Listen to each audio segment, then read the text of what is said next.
کے لیے پیسہ ہے نہیں جاتے، کچھ لوگ یہ اڑا دیتے ہیں کہ لبیک نہیں کہا رونے کچھ کس طرح، یہ سب معاشرے میں فرار والی باتیں ہیں۔ حضور اکرم صلی اللہ علیہ وسلم سے اس طرح کی کوئی بات ثابت نہیں ہے۔ جس کے اوپر ایک بار حج فرض ہو گیا، جس کے پاس مال آ گیا، اسے ہر حال میں حج کرنا ہے۔ یہ بات بھی کان کھول کے سن لیں جن کے رشتہ دار پیسے والے ہیں جو نیج حج پہ جا رہے ہیں، کہ حج کمیٹی سے اگر انہیں منظوری نہیں ملی تو پرائیویٹ کمپنیوں سے حج کرنے کا حکم ہے۔ حج کا حکم ہے، اگر ان کے پاس لاکھوں روپے ہیں، وہ 2 لاکھ کے چکر میں حج کرنے ہیں، تو اب وہ چکر بھی اللہ نے ختم کرا دیا کہ حج کمیٹی جو ہے وہ اپنے پاسپورٹ سے لے جاتی تھی۔ اب پاسپورٹ جو ہے سب کو انٹرنیشنل بنوانا پڑتا ہے، اس لیے اللہ کے آگے کوئی یوں نہیں کہہ سکتا کہ جی میرے تو قرہ اندازی میں نام نہیں آیا تھا۔ ہر حال میں پھنسے گا جس کے اوپر فرض ہو گیا۔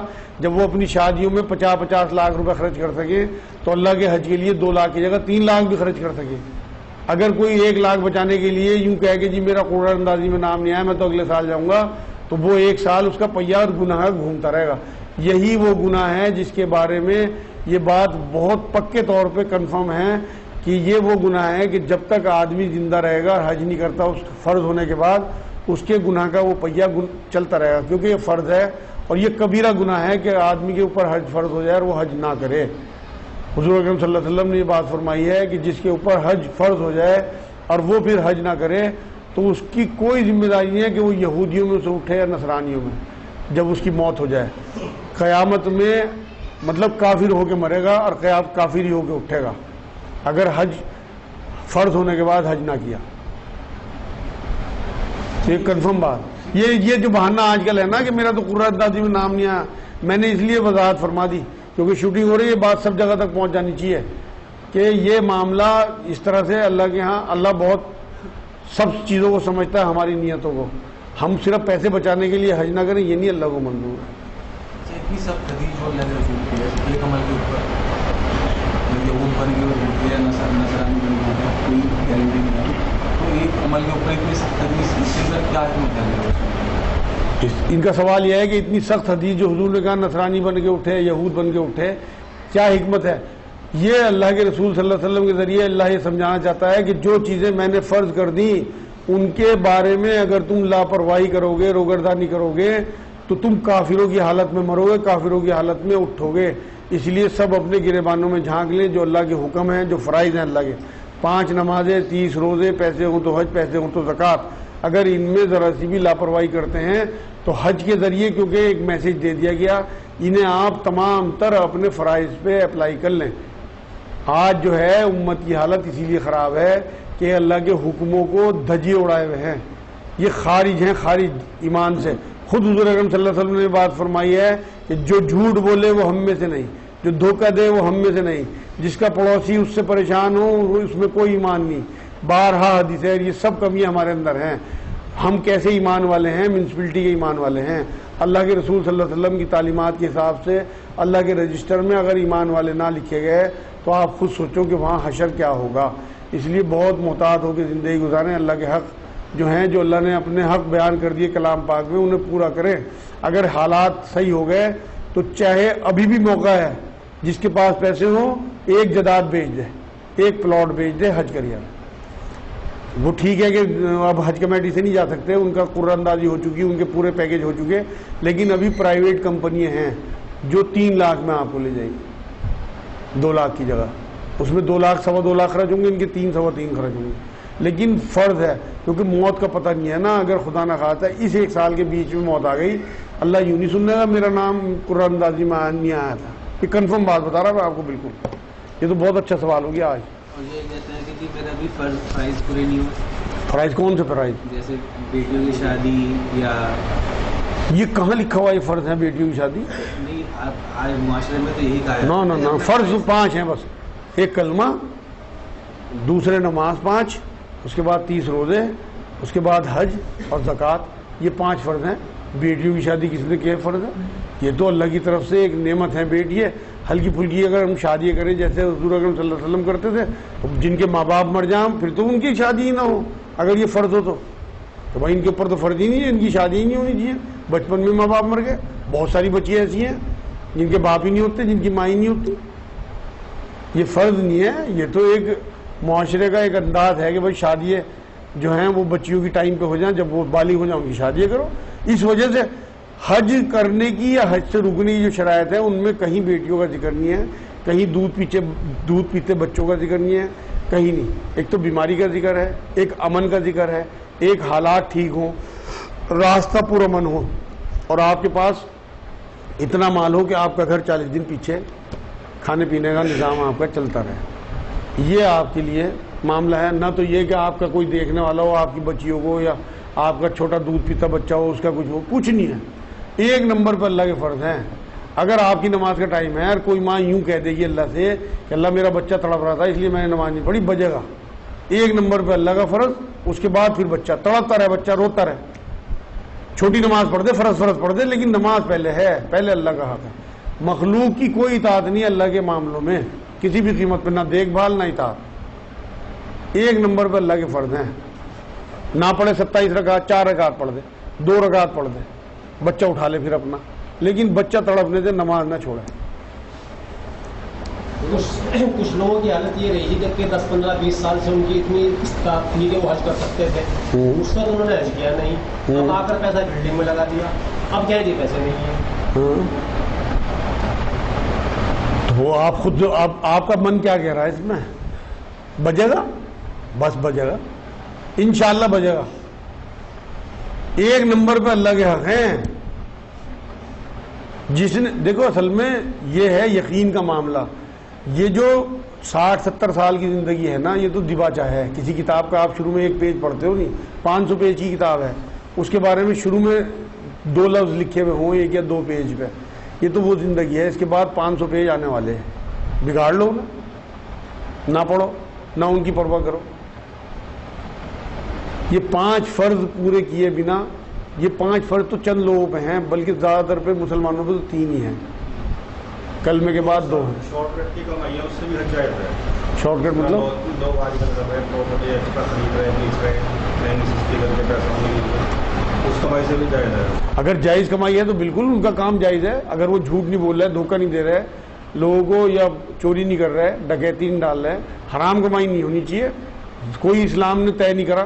حضور نے اخلاقی طور پہ تو یہ بات کہی کہ منافع جو ہے وہ تھوڑا لو، آٹے میں نمک کے برابر منافع کی بات تو آتی ہے، لیکن کہیں یہ بندش نہیں ہے کہ جو زیادہ منافع لے گا وہ ہم میں سے نہیں. اگر مان لو کسی نے 2 لاکھ کی بلڈنگ لی، اس سے اجازت ہے کہ وہ 20 لاکھ کی بیچ دے، اسے حج کریے ہوئے، جائز کمائی ہے بالکل. جھوٹ اور دھوکہ اور ایکسپلائٹیشن نہ ہو لوگوں کا. اگر کسی کے شوہر مر جائے، انتقال ہے، اور ان کے بچے نہ ہو تو ان کی جائیداد کا مالک کون ہوگا؟ کسی کا شوہر مر جائے، بیوی ہو اور بچے نہ ہوں، تو اس کی جائیداد کا مالک کون ہوگا؟ وہ اس کی بیوی ہوگی.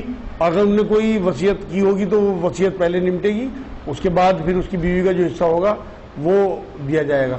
جو بیوی کا حصہ، یہ تو قرآن پاک میں جو آیتیں ہیں نا سورہ نساء میں، اس کے حساب سے فتویٰ لیا جائے گا. اس کی روح سے وہ جواب دیں گے مفتی حضرات، اس حساب سے وہ بٹوارا ہونا چاہیے. اصول تو یہ ہے کہ بنا علماء دین کے کوئی آگے نہ بڑھے اس معاملے میں، کیونکہ حق العباد کا معاملہ ہوتا ہے. میرا سوال یہ تھا کہ لگے کچھ بندے ایسے بھی ہوتے ہیں جو اتنا مال نہیں ہونے دیتے ان کے پاس، جو اتنا مال نہیں ہونے دیتے، ان کے پاس مال ہونے سے پہلے ہی وہ مطلب لوگوں کی فکر میں، لوگوں کی مدد میں لگا دے. ان کا سوال یہ ہے کہ بہت سارے لوگ ایسے ہیں جن پہ مال آیا اور انہوں نے وہ مال بانٹ دیا اور اتنا مال ہی نہیں ہونے دیا کہ ان پہ حج فرض ہو. یہی تو سوال ہے تمہارا. تو اگر انہوں نے وہ مال آنے سے پہلے، مطلب مال آتے ہی اسے بانٹ دیا، حج کے برابر ان کے پاس مال آیا، تو وہ پھر بھی پکڑے جائیں گے، کیونکہ ایک نمبر پہ اللہ کا حق ہے. اس مال میں سے پہلے وہ حج کریں اور یہ طے کر لیں کہ ایک ہی حج حضور نے کیا، میں ایک ہی کروں گا، باقی سارا مال بانٹوں گا، نہ عمرہ کروں نہ حج کروں، چل جائے گا. عمرہ تو سنت، وہ جو عمرہ جو ہے وہ تو نفلی عبادت ہے، اور حج فرض ہے اللہ کی طرف سے. اگر اتنا مال اس کے پاس آیا کہ وہ حج کر سکتا تھا، انہوں نے حج نہیں کیا، تو انہوں نے اللہ کے حق کو نہیں پہچانا، اسے ادا نہیں کیا. اور اللہ کا حق ادا کیے بنا اگر وہ مخلوق کا حق ادا کر رہا ہے تو وہ اللہ کے لیے نہیں کر رہا، بلکہ اپنی خوشنودی کے لیے کر رہا، کہ وہ اس کا نفس خوش ہو، لوگ اس کی تعریفیں کریں. کچھ نہ کچھ تو ہے. ورنہ سب سے پہلے تو مدر ٹیریسا بخشی جاگی، جس نے اپنے لیے کچھ نہیں کیا، پوری زندگی لوگوں کے لیے لگا دی. اگر اس طرح کے لوگ مسلمانوں میں ہوں گے کہ جو لوگ مال آتے ہی اللہ کے حق ادا کیے بنا لوگوں میں بانٹ دیں گے تو وہ پھنسیں گے اللہ کے آگے، کیونکہ ایک نمبر پہ اللہ کا حق ہے۔ شیعہ لوگ بھی حج کرتے ہیں؟ ان کا سوال یہ شیعہ لوگ بھی حج کرتے ہیں، بالکل ہے، تمام مسلمانوں میں فرض ہے۔ شیعہ لوگ مسلمان ہوتے ہیں، کچھ ان کے تاریخی اختلافات ہیں، کچھ آپس میں اس طرح کی چیزیں انہوں نے پڑھی ہیں کہ وہ شیعہ سنیوں کے خلاف ہو گئے، سنی شیعوں کے خلاف ہو گئے، ورنہ ہیں تو مسلمان۔ اگر کسی شخص پہ اتنا تعاون اتنے پیسے نہ ہو کے حج کر پائے، لیکن کتنا ہو جائے کہ وہ عمرہ کر لے، تو عمرہ کر لینا چاہیے؟ بالکل کر لینا چاہیے۔ یہ بلا وجہ کی معاشرے میں اڑائی ہوئی بات ہے کہ جس نے عمرہ کر لیا اسے حج کرنا فرض ہو جائے گا۔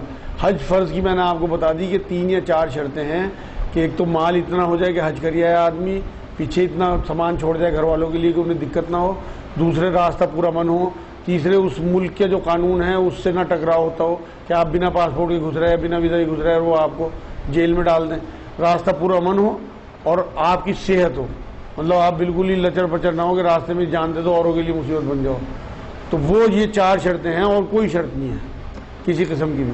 باقی عمرے کا معاملہ کسی پہ 25-30 ہزار روپے ہو جائے اور وہ 10 دن کے لیے اللہ کا گھر رسول کا روزہ دیکھے، اس سے بڑی کیا سعادت کی بات ہوگی۔ اس پہ حج فرض نہیں ہے، کم سے کم یہ تو پروموٹ کیا کرو بات کو، بلکہ لوگوں کو کہا کرو کہ جس طرح کی کوئی حدیث نہیں ہے کہ اگر آپ نے عمرہ کر لیا تو آپ پہ حج فرض ہو جائے گا، نہ کبھی حضور نے فرمایا، نہ قرآن کی کوئی آیت ہے، نہ کسی صحابہ نے اس طرح سے کہا، بلکہ آپ انہیں پروموٹ کیا کرو اور 5-4 ہزار کم ہو تو دے دیا کرو کہ عمرہ کر گیا، دیکھ کیا اللہ کا گھر۔ پہلے حج کرنا ہے، پہلے حج کرنا ہے عمرہ، تو اسی کا تو جواب دیا میں نے۔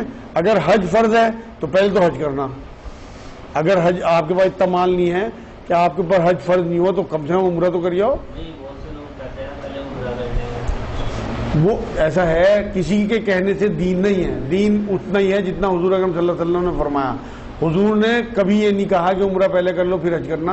حضور صلی اللہ علیہ وسلم کی جو تعلیمات ہیں ان میں فرائض میں حج آتا ہے، اگر آپ کے پاس اتنا مال ہو تو پہلے حج ہے، عمرے تو نفلی عبادت ہے، نفل کی اللہ کے ہاں بعد میں ویلیو ہے، نفل بنا نفع سے، پہلے آپ کا اصل چیک ہوگا۔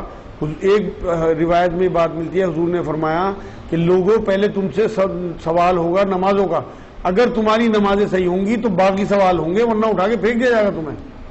جس کی 5 نمازیں صحیح نہیں ہوں گی اس سے نہ حج کا سوال ہوگا، نہ زکوٰۃ کا، نہ کہیں کا، نہ کہیں، وہ تو فارغ ہے۔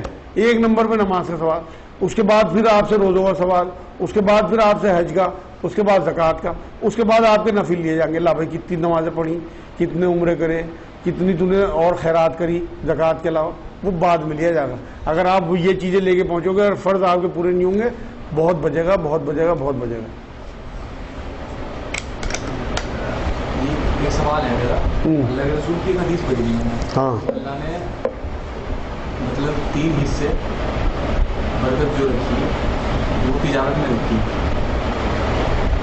اور ایک حصہ جو برکت کا رکھا ہوں محنت مزدوری میں رکھا ہوں، تو مطلب یہ نعوذ باللہ اللہ کی طرف سے مزدور جو نچلے طبقے کے لوگ ہیں ان کے اوپر ظلم ثانی ہو گیا۔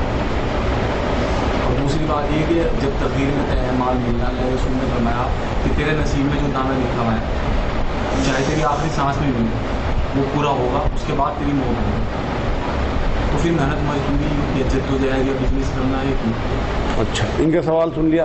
ان کا سوال یہ ہے کہ جب ایک حدیث میں یہ بات ملتی ہے کہ تجارت کے جو راستے ہیں وہ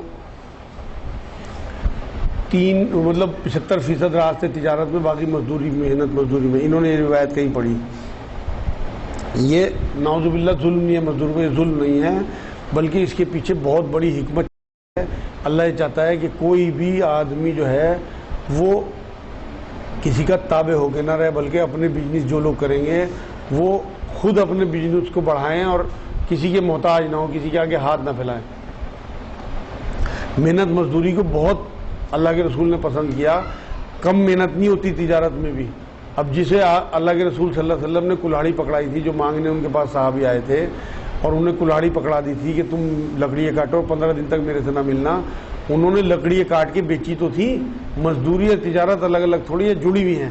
حضور یہ چاہتے ہیں کہ آپ مزدوری کرو تو اپنے لیے، ایسا نہ ہو کہ آپ دوسروں کے لیے مزدوری کرو، کیونکہ ایک روایت میں یہ بات بھی ملتی ہے کہ ایسا نہ ہو کہ تم دیہاتیوں کا جو مال وہ لاویں ان سے تم اونے پونے خرید لو، یہ دونوں چیزوں کو پرموٹ کرنے والی بات ہے کہ محنت مزدوری کرنے والوں کو تو حضور اکرم صلی اللہ علیہ وسلم نے ہاتھ چومے انہیں پرموٹ کرنے کے لیے. اور خود یہ ایک روایت میں بات ملتی ہے کہ تم میں بہترین روزی ان لوگوں کی ہے جو اپنے ہاتھ سے روزی کماتے ہیں, اپنے ہاتھ سے محنت کر کے. ایسا نہیں ہے, مگر جو فراوانی ہے, جو مال آنے کا معاملہ ہے وہ تجارت میں ہے. اسلام کو مزدور بھی چاہیے اور تاجر بھی چاہیے. ایسا نہ ہو سارے مزدور ہو جائیں, اس سے بھی کام نہیں چلے گا, سارے تاجر ہو جائیں جب بھی کام نہیں چلے گا. اس لیے یہ بتایا ہے کہ روزی کے دروازے کھلے ہوئے ہیں, مال جو چاہیے گا وہ تجارت سے زیادہ ملے گا. اور جن لوگوں کو جو لوگ مطلب اس طرح کے ہوں گے جنہیں قناعت ہوگی کہ ہمیں تھوڑے میں ہی, وہ مزدوری میں خوش رہیں گے.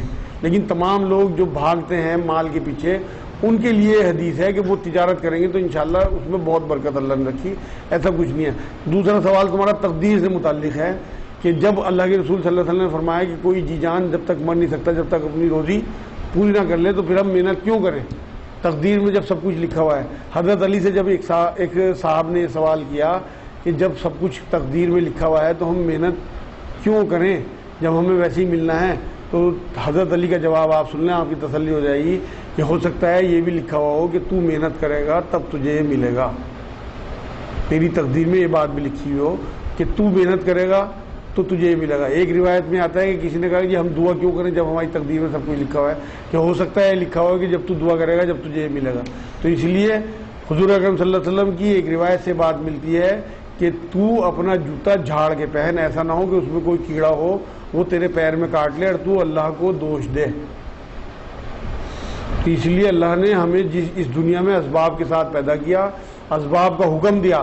حضور اکرم صلی اللہ علیہ وسلم جنگ بدر میں 313 صحابہ اور جو تھوڑے بہت اونٹ, تھوڑے بہت تیر, تھوڑی بہت تلواریں لے جا کے خیمے میں رکھ کے اور تمام سامان جو خیمے میں رکھنے کا تھا اور ان صحابہ کو باہر کھڑا کر کے پھر اللہ کے آگے گڑگڑائے, اللہ اب تو مدد کر, میرے پاس جو کچھ تھا میں لے آیا. تو اس لیے اسباب استعمال کرنے ہیں, اس کے بعد دعا کرنی ہے. ہونا وہی ہے جو اللہ نے لکھ دیا, کنفرم دیکھ لیا کہ کوئی کیا کرے گا. لیکن پھر بھی ہمیں حکم ہے کہ ہم دیکھو, ایک جگہ قرآن میں یہ بات کہی کہ جو پرندے ہیں وہ بھوکے پیٹ گھونسلوں سے نکلتے ہیں اور بھرے پیٹ آتے ہیں. انہیں یہ نہیں کہا کہ وہ گھونسلوں میں بیٹھے رہتے ہیں ان کے پیٹ بھر جاتے ہیں. وہاں بھی یہ کہا کہ یہ جو ہے ایفرٹ کریں گے, مطلب باہر نکلیں گے, ایکشن کریں گے تب ان کے پیٹ بھریں گے. گھونسلوں سے نکلے تب ان کے پیٹ بھرے. اسی طرح انسان گھر سے نکلے گا, محنت کرے گا تو روزی مل جائے گی. تو وہ اس لیے یہ بات کہی گئی, وما علینا الا البلاغ.